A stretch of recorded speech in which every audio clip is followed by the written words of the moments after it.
2011 Nissan Juke, and it's demonstrated to add coolant. So first you open your hood, and then there's two spots you can check. You want to do all this while the engine's off and the vehicle's cool. The system works under pressure.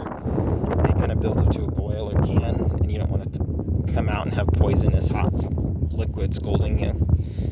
But here, push down slightly and twist to unscrew this, and then here you can fill. Check on the sides for the fill line if you can. It's kind of blocked here, but you don't want it all the way to the top. There's supposed to be a little air in here, but you want to match the color and as much as you can the brand of coolant. So you ideally want to mix and match if you can. But you just fill this up. It doesn't look like this actually has the correct coolant, but maybe it is. But when you're done filling, screw this back on until it's nice and tight.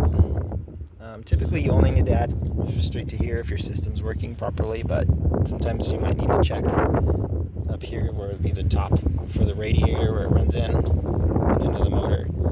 Something you push down slightly and twist so it was under pressure. As you can see, it spill out.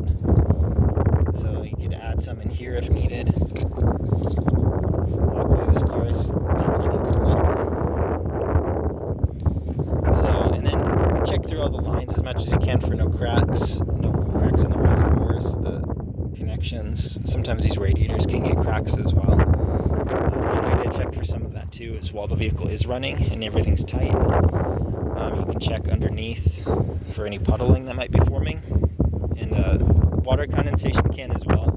So for the coolant, it should typically have a slight color to it to match the coolant. And then if it gets on like your glove or hand, which ideally you don't want it to, but if it's on you, it's like a slight slickness to it, which is what water would feel like. But I hope this was helpful. Hope you have a wonderful day.